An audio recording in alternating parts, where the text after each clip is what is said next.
Good evening, everyone. Happy Monday. It's late night here on Monday here in Jersey and California. Before we get to the guests, introducing the guests, we are live on iHeartRadio, Spotify, Spreaker, on all the podcast platforms. But like I said, fans, I hope you guys enjoy the weekend. And we are live right now with Baron Davis. He's a former NBA point guard, two-time All-Star. Man, what a great career. All NBA third team, two-time NBA steals leader. Man, everybody knows about Baron Davis, one of the best underrated point guards in my opinion, and whoever played to play in the NBA. He played with the Charlotte Hornets, New Orleans Hornets, Golden State Warriors, Clippers, Knicks. Cavaliers, played with a bunch of different teams, and he recently got honored by the Hornets too, which we'll get to. And he's big into the community. He's done a few off like a few events, charity events with the kids, and so we'll get to all that. But Baron, I just want to say thank you for joining the show on late notice. I know you're in California, so you're 3 hours behind us. But fans, please tune in. You can ask your questions on the Spreaker app, and like I said, we are live on iHeartRadio, Spotify, and all the podcast platforms. So Baron, like I said, thank you. And how are you and your family doing today? Man, we're great. Everything is good, man. Just getting ready for the holidays, Yeah. taking care of some holiday business, some shopping, some activations, events for the kids and families. So everything is, on the up and up. Yeah, let's start with that then. So tell our fans about how did you get started with the charity events? And I've seen your posts on Instagram, and we shared some of your charity events on our story. So talk about that and what's it like just to give back to the kids, community, and especially during the holiday season. Well, for us, we created, a character, Black Santa, blacksanta.com. And, as a small company, we were always thinking about, serving a triple bottom line, right?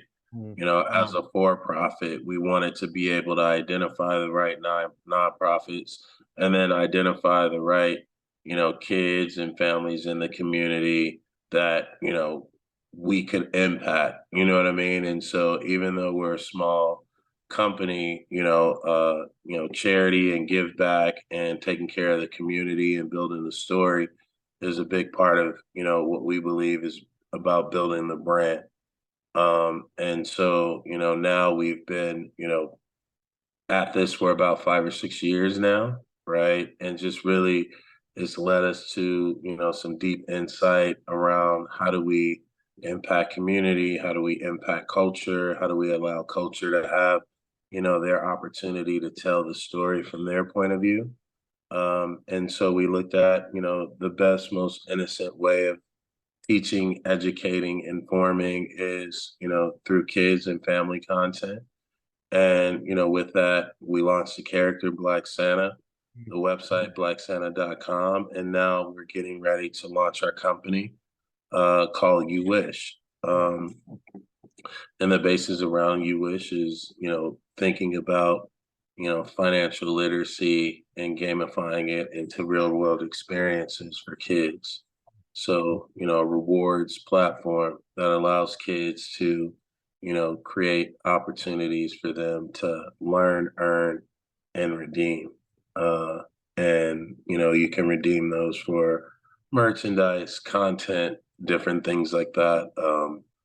And so just happy about, the work that we're doing, the team that we're building.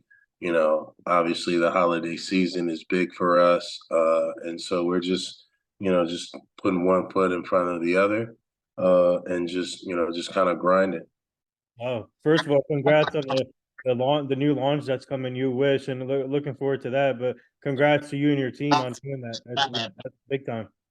Appreciate it, man. I think, it takes a village, it takes a community, it takes a bunch of great minds to come together. And our whole mission here is to really, solve problems, is to build, solution-based platforms that allows for, us to solve problems, right? Culture has never had a platform, an epicenter, a calling center, you know what I mean, a landing destination. And so for us, we want to be, a part of the community and that destination where people can find us, access us, and, one, be able to find their own North Star, right? Whether it's through content, whether it's through experientials, whether it's through, book writing, things of that nature. Yeah, and then we're big into the community also, and we're part of this foundation. It's called the Hugh Jackson Foundation. He's a former NFL coach, but he's now coaching at a HBCU school, Grambling State University, and we're trying to help him prevent human trafficking. So we're in the process of preventing that, and it's always really important, especially to be helping the community and like if you ever need help with yourself, we can help you out too if you want. Yeah, Yeah. that's fire. That'd be awesome, man. I mean, we got big love for HBCUs. We have a channel for that, HBCU Life, so people can tap in. I'm sure there's some collaboration opportunities. Even, what my goal is, I want to watch HBCU football games, Yes. Yeah. right? And there's no, place to go watch these games, unless you're local. So, we're working on, just kind of building with thinking about the people that matter to us, think about the content we want to consume, right? And that kind of leads to our overall vision of this, multi-channel network called Slick Sports, Lifestyle, and Culture that, will allow us to plug in, right? And HBCU Life has the opportunity to live stream, these games and share in opportunities where these schools can have, their own network or an aggregated network. But, most importantly, like we want to watch those games too, right? And so the sports community, the culture community is growing.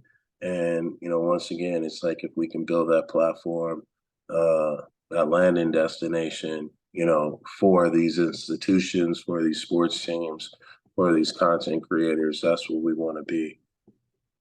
Yeah, so before we go any further, fans, please put your questions in on the speed grab. We're live with two-time All-Star, former NBA point guard Baron Davis. So Baron, before we get to your career, I know earlier you said you were watching the in-season tournament. Now, what are your thoughts on the in-season tournament now in the NBA? I mean, it's cool, man. I'm watching the quarterfinals. They're intense. I mean, when you think about, basketball, it's all about winning games. So the competitive nature, we're watching Boston, Indiana right now, and Yeah. it's a great game, back and forth. Lead changes, has that atmosphere that we were looking for, that intensity that we were looking for in the beginning of the season. And so, I'm sure everybody wants to go to Vegas and play in that, Commissioner's Cup, Mhm. right? And that trophy, I think that is, as you get closer to it, it gives you another mark on the calendar for you to play towards and to measure yourself, in your division, in a new division with other people that you could be fighting for playoff positioning with. Mhm. Yeah, so you were born in LA, Los Angeles, California, and you went to college at UCLA. So what was that like? How special was that for you to stay home and having your friends and family come watch you play games at UCLA, especially being from California? Oh, it was incredible. I think for me, the goal was to stay home and inspire the next generation of basketball point guards, specifically to make UCLA a destination, Mm. for, that version of point guard that I was, creating for myself at the school. So, I think for me, the most important thing was, the kids that I watched play AAU, I was still going to AAU games, high school games, things like that, supporting the next generation.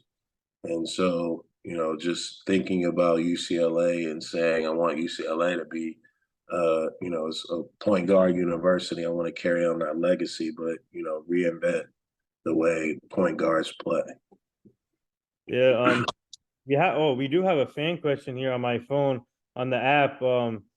One of our fans wants to know who was the toughest player that you had to play against in your career? Uh, I mean, the greats. You're thinking about Jordan, Kobe, Iverson, you know, T Mac, uh, Prime LeBron. you know what I mean? Prime D Wade, prime CP, prime Steve Nash, you know what I mean? Prime T Mac, prime Vince Carter, prime Jason Kidd, you know what I mean? Uh, all those dudes were incredible, and not to take away anything from anybody else. You know, you got the Gilbert Arenases, you know, you got a bunch of dudes who are really, really, really, really good. You know what I mean?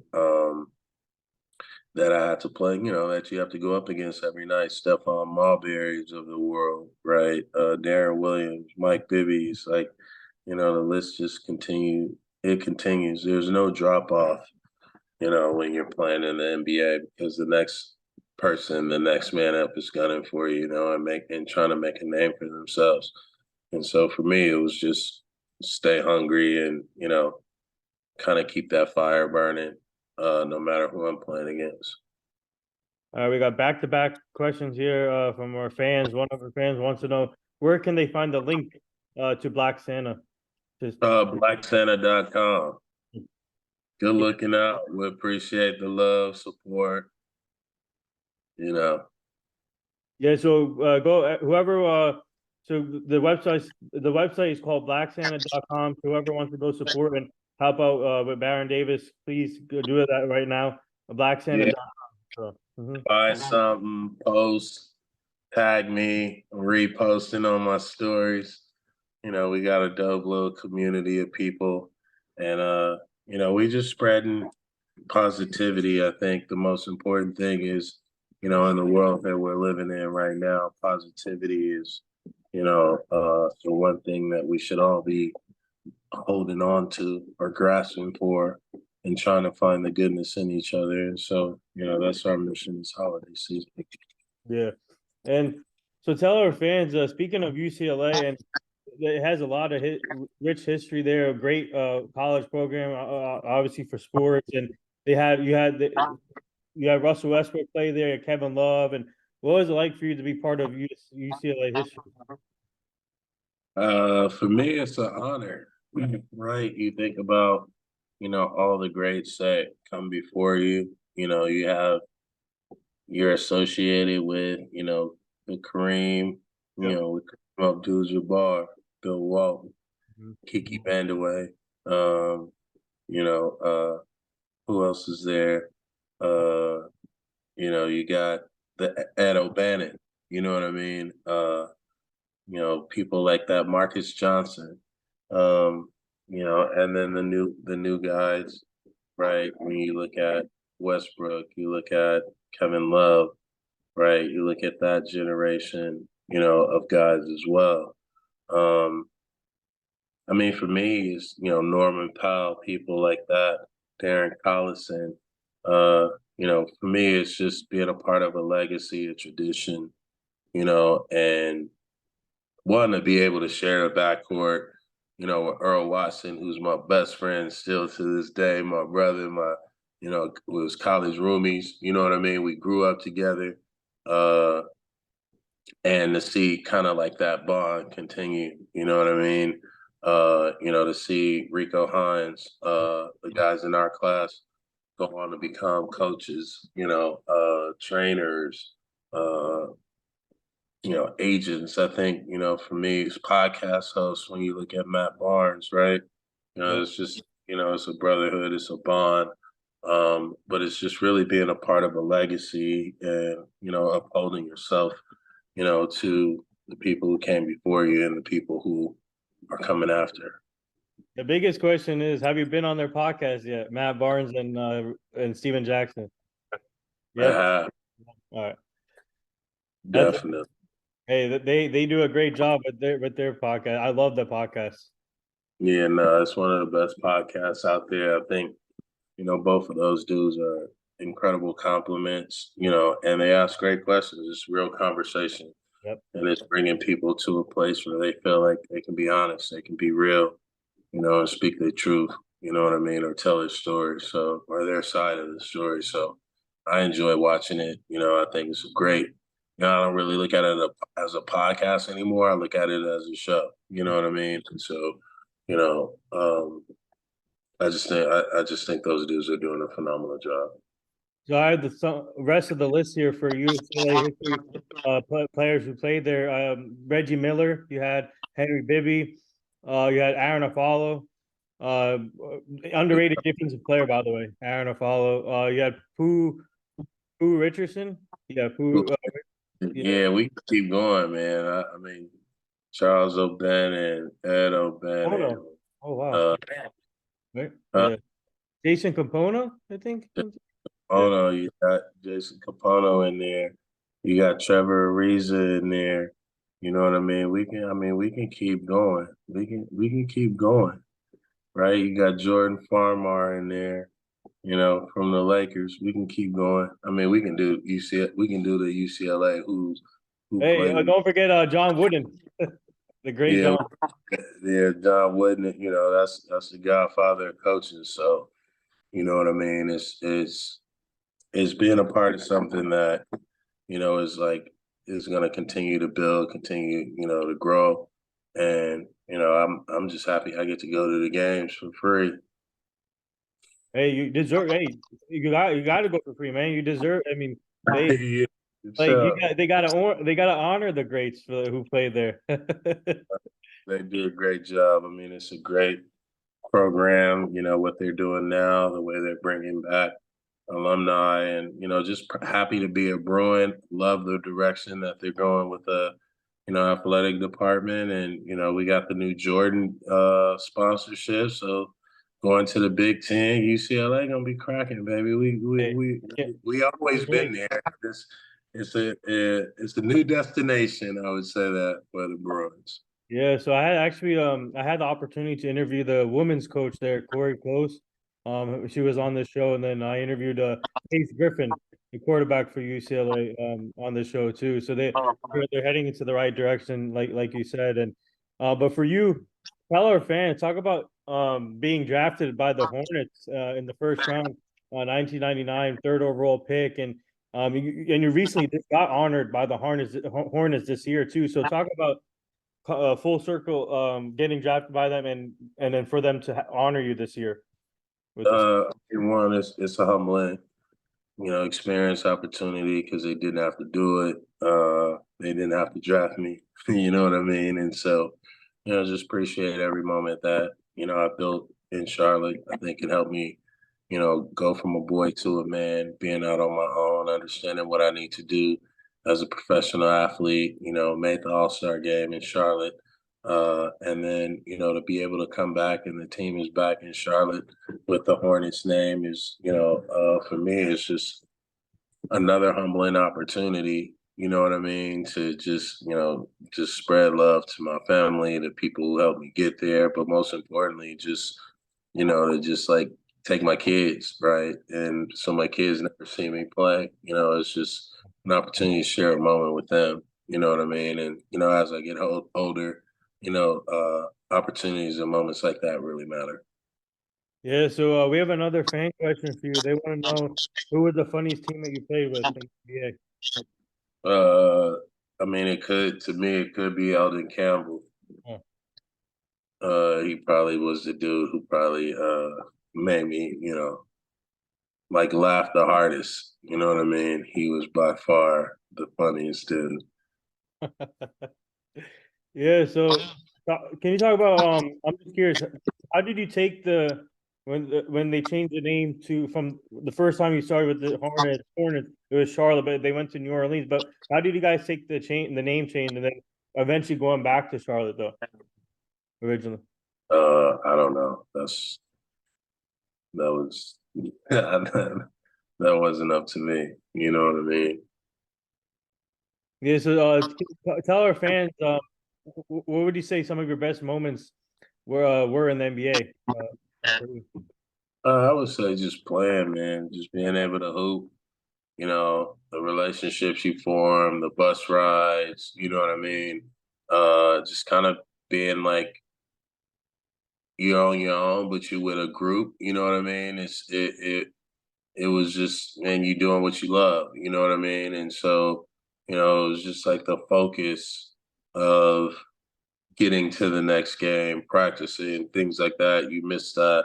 And I think that was, the best thing about being in the league is you hooping every other day, every 2 days, and it's you're doing the thing that you love the most. Yeah, talk about you jumped from you played with a bunch of teams in your career, and you went back to LA with the Clippers, and talk about that jumping from team to team, and what was that like? Just the adjustments going to team, but like you say, you form relationships with great teammates over your career. Yeah, I think, it's just opportunities to grow and, play in a different city and, build up a legacy and, put on a show for the fans there, whether it's a short time, long time, 3 years, 2 months, it's the nature of the business. You get traded.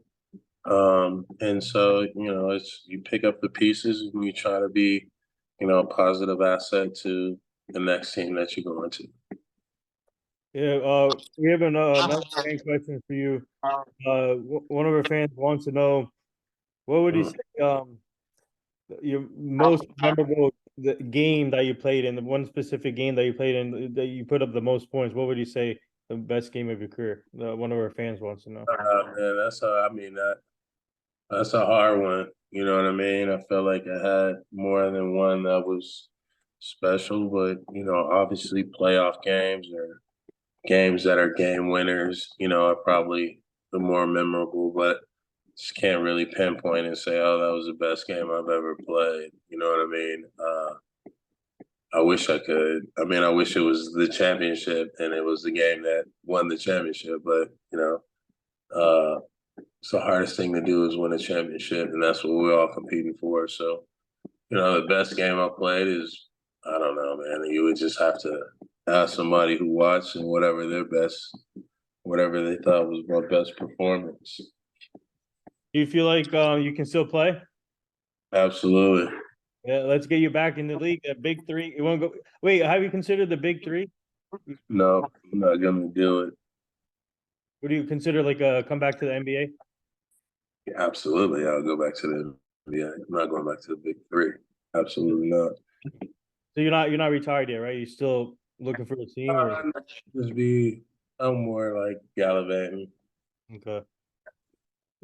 So tell our fans you played for the Clippers for 3 years with the Clippers, and now the Clippers have James Harden, and then you got Kawhi Leonard and Paul George. So talk about that team now, and obviously they got when Harden got there, they sort of so, but it seems like they're starting to gel pretty good now. But talk about that Clipper team now with the big three.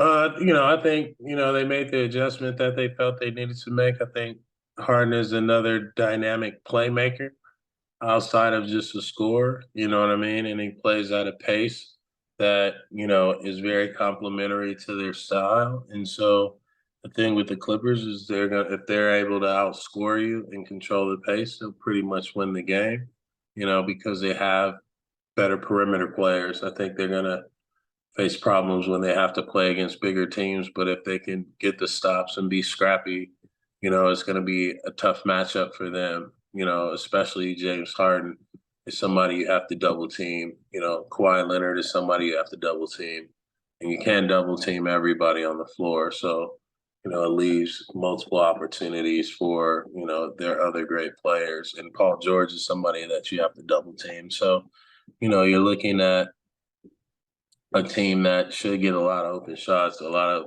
other guys that should get a lot of open shots, and it should, kind of breed a lot of opportunities, for them to, increase, whatever their scoring average is, throughout the season. Yeah. Appreciate it. I gotta jump. Oh, okay. Oh, thank you for joining the show. I gotta feed the kids. If you got any last question. Yeah, we got one more fan question for you.